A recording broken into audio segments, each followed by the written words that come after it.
লা লিগায় table topper বার্সেলোনাকে টেক্কা দিতে স্পানিওলের মুখোমুখি হবে রিয়াল মাদ্রিদ। ফ্রেঞ্চ লিগ ওয়ানে পিএসজির প্রতিপক্ষ রেইমস।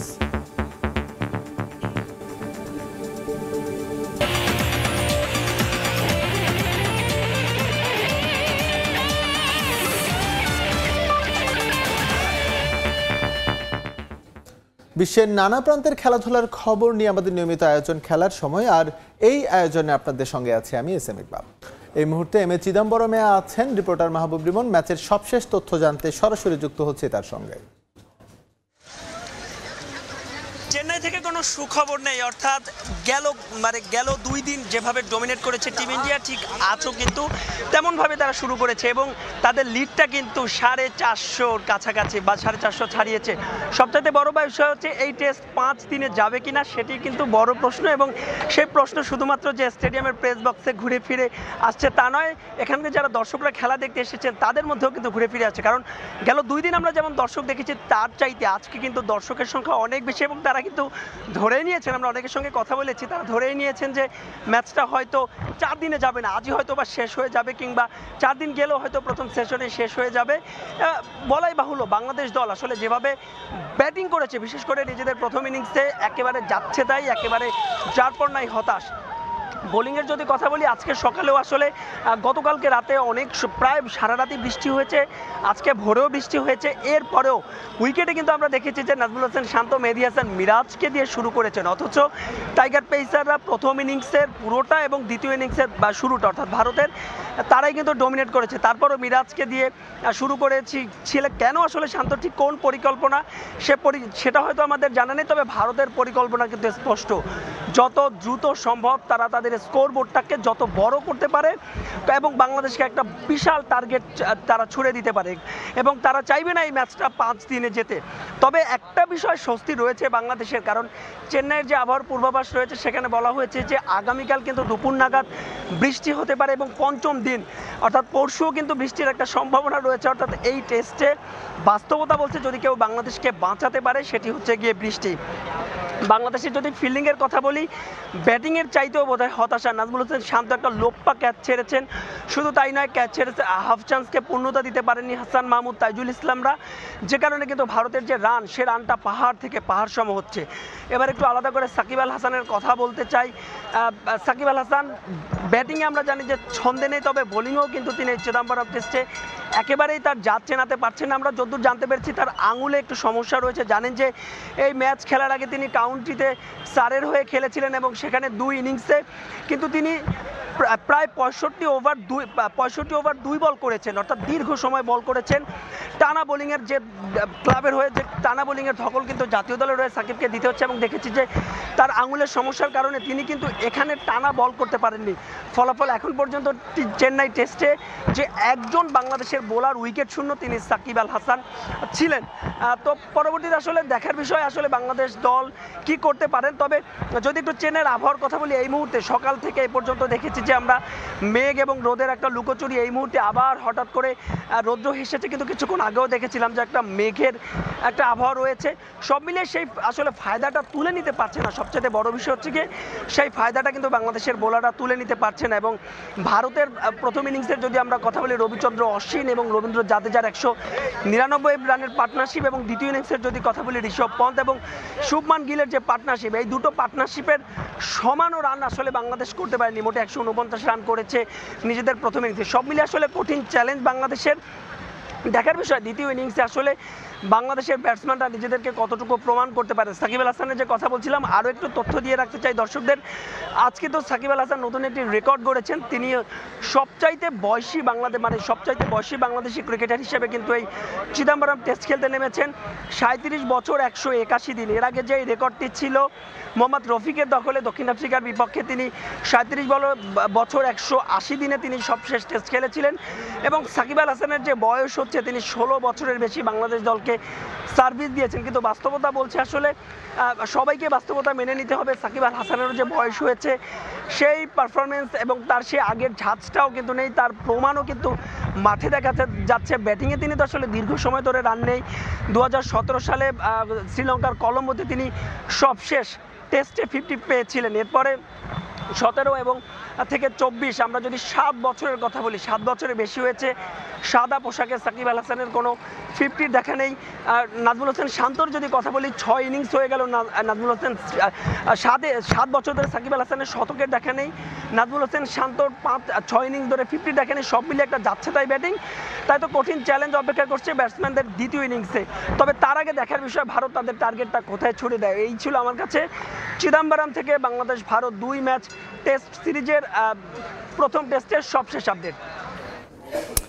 মাহবুব রিমন আমাদের সঙ্গে যুক্ত হয়েছিলেন চিদম্বরমের সামনে থেকে। তিনি জানাচ্ছিলেন টেস্টের সবশেষ তথ্য এবং একই সঙ্গে জানাচ্ছিলেন যে আজকে দর্শক উপস্থিতি বেশ খানিকটা বেড়েছে এবং চেন্নাই কিন্তু দর্শকদের কিছুটা উদ্ভট আচরণ আমরা খেয়াল করছিলাম।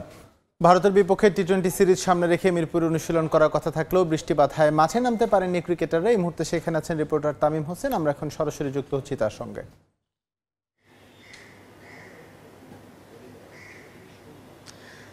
আপনারা জানেন যে আসলে টেস্ট সিরিজের পরেই কিন্তু ভারতের বিপক্ষে বাংলাদেশের টি-20 সিরিজ রয়েছে। এই সিরিজকে সামনে রেখে কিন্তু মিরপুরে সেই যদি আমি বলি 4 সেপ্টেম্বর থেকেই কিন্তু ক্রিকেটাররা অনুশীলন করেছে এবং টি-20-র জন্য যত ধরনের প্রস্তুতি, কারণ ভারত কিন্তু টি-20-তে বর্তমান চ্যাম্পিয়ন, তো এই দলটার সাথে যদি বিট করার জন্য বাংলাদেশের যে ধরনের প্রস্তুতি প্রয়োজন তার সবটুকুই কিন্তু বাংলাদেশ নেওয়ার চেষ্টা করেছে। তো এখন যদি বলি আসলে এই কয়দিন টানা প্র্যাকটিসের কারণে আজকে কিন্তু বাংলাদেশ দল কিন্তু বিশ্রামে রয়েছে। গতকালকেও বিশ্রামে ছিল, তারা আরও একদিন বিশ্রামে থাকবেন। তারপরে কিন্তু আগামী সোমবার থেকে কিন্তু তারা আবারও অনুশীলনে যোগ দেবেন। তো আমরা যেমনটা জানি আসলে ভারতের বিপক্ষে সিরিজ শেষেই কিন্তু বাংলাদেশে আসলে হোম সিরিজ হবে সাউথ আফ্রিকার সাথে। সাউথ আফ্রিকার টিম আগামী 16ই অক্টোবর বাংলাদেশে আসার কথা রয়েছে।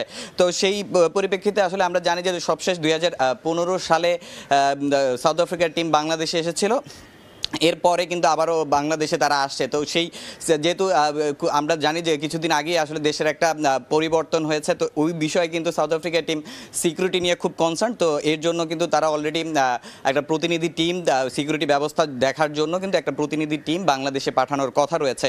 তো ওই পরিপ্রেক্ষিতে কিন্তু আজকে আমরা দেখেছি আসলে মিরপুরে আসার পরে বাংলাদেশের সেনাবাহিনীর প্রায় অনেক ঊর্ধ্বতন কর্মকর্তা এবং বিসিবির যারা সিকিউরিটির প্রধান দায়িত্বে রয়েছেন তারা কিন্তু মিরপুরের বিভিন্ন জায়গা আসলে পরিদর্শন করেছেন, মাঠ থেকে শুরু করে জিম, তারপর একাডেমি মাঠ, তারপর প্রতিটা গ্যালারি তারা কিন্তু দেখেছে এবং আমরা তাদের কাছে যোগাযোগ করার চেষ্টা করেছি, তাদের সঙ্গে কথা বলানোর চেষ্টা করেছি। তারা বলেছেন যে আসলে আপাতত তারা একটা অবজারভেশন করেছেন। এরপরে কিন্তু আগামী 23 সেপ্টেম্বর কিন্তু তারা বাংলাদেশে সাউথ আফ্রিকার যে প্রতিনিধি দল তারা কিন্তু বাংলাদেশ এই মিরপুর স্টেডিয়ামে তারা কিন্তু পর্যবেক্ষণ করবেন এবং তাদের রিপোর্টের উপর ভিত্তি করে কিন্তু সাউথ আফ্রিকার টিম বাংলাদেশে আসবেন। তো আমরা যেমনটা জানি যে এর আগে 2015 সালে যখন সাউথ আফ্রিকার টিম বাংলাদেশে এসেছিল তখন কিন্তু বাংলাদেশের বিপক্ষে তারা পূর্ণাঙ্গ একটা সিরিজ খেলেছিল। তো সেই সিরিজে কিন্তু টি-20-তে বাংলাদেশ 2-0-তে জয় পেয়েছে। এছাড়া ওয়ানডেতেও কিন্তু 2-1-এর জয় পেয়েছিল বাংলাদেশ, কিন্তু টেস্ট বৃষ্টির কারণে টেস্ট দুটি কিন্তু ড্র হয়েছিল।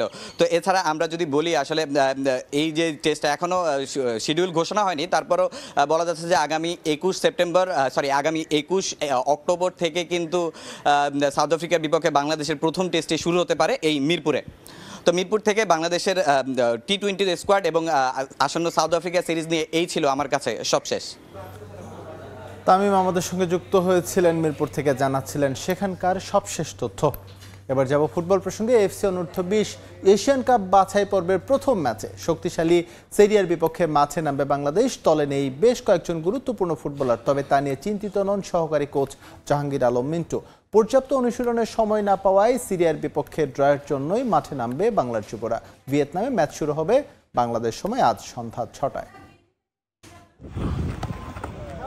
কিছুদিন আগেই নেপালে অনূর্ধ্ব 20 সাফ চ্যাম্পিয়নশিপের শিরোপা জিতেছে বাংলাদেশ। দক্ষিণ এশিয়ার গণ্ডি পেরিয়ে এবার সাফ চ্যাম্পিয়নদের লক্ষ্য এএফসি অনূর্ধ্ব 20 এশিয়ান কাপ বাছাই, যেখানে লাল সবুজদের মোকাবিলা করতে হবে ভিয়েতনাম, সিরিয়ার মতো প্রতিপক্ষকে। অনেকটা আক্ষেপ নিয়ে বাছাই পর্ব খেলতে দেশ ছেড়েছিলেন অনূর্ধ্ব 20 দলের কোচ মারুফুল হক। বসুন্ধরা কিংসের সঙ্গে বিরোধের কারণে সাফ জয়ী দলের বেশ কয়েকজন গুরুত্বপূর্ণ ফুটবলারকে ছাড়াই হাইপং সিটিতে যায় অনূর্ধ্ব 20 দল। বাছাই পর্বের প্রথম ম্যাচে লাল সবুজদের প্রতিপক্ষ শক্তিশালী সিরিয়া, তাই এই ম্যাচ নিয়ে আকাশ কুসুম কল্পনা করতে চায় না মারফুল হকের দল। সিরিয়া খুব ভালো টিম, র্যাঙ্কিং অনেক আগে। ইনশাল্লাহ আমরা ট্রাই করবো ভালো একটা কিছু করার জন্য, ট্রাই করবো যে ম্যাচ জিততে না পারলেও যাতে 1 পয়েন্ট নিয়ে আমরা মাঠ থেকে আসতে পারি। আসিফ ছিল আমাদের 3 নম্বর গোলকিপার, সে যেহেতু এই লাস্ট টুর্নামেন্টে খেলেছে, এখন বর্তমানে যে 3টে গোলকিপার আছে, ইনশাল্লাহ আমরা মনে হয় না যে আসিফের অনুপস্থিতিটা আমাদের টিমের উপর প্রভাব পড়বে। গেল সাফ অনূর্ধ্ব-20 চ্যাম্পিয়নশিপে নজর কেড়েছিলেন মিরাজুল রাহুল জুটি। এবার সতীর্থকে ছাড়াই মাঠে নামতে হবে মিরাজুল ইসলামকে। তবে সেই চিন্তা নিয়ে পড়ে থাকতে চান না এই স্ট্রাইকার, ম্যাচে দিতে চান নিজের সেরাটাই। আমাদের টেকনিক সব কিছুই আলহামদুলিল্লাহ কোচ যেভাবে বলতে আসছে ওভাবে আমরা নিতে পারতেছি আলহামদুলিল্লাহ। মেসি, নেইমার, তারপর সুয়ারেস, ওরাও আলাদা ভাবে খেলছে, তো আমরাও খেলবো ইনশাল্লাহ। তো আমাদের টিমেও ভালো প্লেয়ার আছে, সাকিব ভাই আছে, তারপর নাজিম আছে, ওদের সাথেও ভালো একটা কম্বিনেশন আছে। তো আলহামদুলিল্লাহ ভালো হবে, কোনো খেলার উপরে কোনো চাপ পড়বে না ইনশাল্লাহ। সিরিয়া ছাড়াও বাছাই পর্বে বাংলাদেশকে লড়তে হবে স্বাগতিক ভিয়েতনাম, ভুটান ও গুয়ামের বিপক্ষে। ফাহিম ইসলাম, সময় সংবাদ। ফিলিস্তিনিদের হত্যার প্রতিবাদে বিশ্ব দাবা অলিম্পিয়াডে আজ 10ম রাউন্ডের উন্মুক্ত বিভাগে ইসরায়েলের বিপক্ষে ম্যাচ বর্জন করেছেন গ্র্যান্ডমাস্টার রাজীব। হাঙ্গেরি বুদাপেস্টে চলমান প্রতিযোগিতায় এই ম্যাচটি হওয়ার কথা থাকলেও ইসরায়েলের বিপক্ষে খেলতে আপত্তি জানান রাজীব। ম্যাচটি খেলবেন না বলে ঘোষণা দেন গ্র্যান্ডমাস্টার। সামাজিক যোগাযোগ মাধ্যমে একটি পোস্ট দিয়ে বিষয়টি নিশ্চিত করেছেন তিনি। সেই পোস্টে তিনি উল্লেখ করেন 2022-এ চেন্নাই দাবা অলিম্পিয়াড ও 2024-এ হাঙ্গেরি দাবা অলিম্পিয়াডে রাশিয়া ও বেলারুশ অংশ নিতে পারেনি। বর্তমান পরিস্থিতিতে ইসরায়েলের অংশগ্রহণ নিয়ে প্রশ্ন তোলেন দেশসেরা এই গ্র্যান্ডমাস্টার। ম্যাচ বয়কট করেছেন বলে সেখানে তিনি উল্লেখ করেন। আবারও স্বাগত খেলার সময়। চ্যাম্পিয়ন্স লিগের প্রথম সপ্তাহের ম্যাচ শেষে আবারও লিগের ব্যস্ততা শুরু। স্প্যানিশ ক্লাব রিয়াল মাদ্রিদের সান্তিয়াগো বার্নাবেউতে স্পানিওলের বিপক্ষে লড়বে লস ব্ল্যাঙ্কোস। ম্যাচ শুরু হবে আজ রাত 1টায়। একই সময় লিগ ওয়ানের রেইমসের বিপক্ষে মাঠে নামবে পিএসজি। শীর্ষস্থান অক্ষুণ্ণ রাখতে জয় পেতে মরিয়া প্যারিসিয়ানরা। ইউসিএলে জয়ের আত্মবিশ্বাস কাজে লাগিয়ে লিগে ভালো করার প্রত্যাশা মাদ্রিদিস্তাদের। অপেক্ষাকৃত দুর্বল স্পানিওলের বিপক্ষে জয় পেতে মরিয়া দলটা পরিসংখ্যানেও এগিয়ে আছে কার্লো অ্যানচেলোত্তির দল। খেলার সময় শীর্ষ সংবাদগুলো জানিয়ে দিচ্ছে আরো একবার। ইপিএলে আলাদা ম্যাচে খেলবে ইউনাইটেড লিভারপুল।